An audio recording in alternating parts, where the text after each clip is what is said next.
এই তো সেদিন। তখন একান্নবর্তী পরিবারের মোটা রুটির দিস্তে ছিল।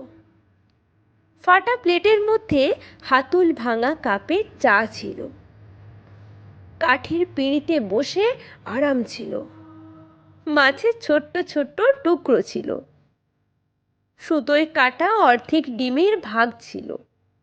মাসে একদিন মাংসের ঝোল ছিল। এঁটো হাতে আড্ডাও চলতো অবিরত। মাটির তৈরি গোবরে লেপা উনুন ছিল। ঘুঁটে কয়লার আঁচ ছিল। শিলে বাটা মশলার ঝাঁঝ ছিল। চালের কুঁড়ো ঝাড়তে কুলো ছিল। কাঁসার থালা বাটি গেলাস ছিল।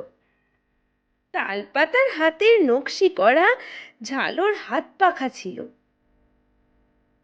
জল খেতে মাটির কলসি আর কুঁজো ছিল।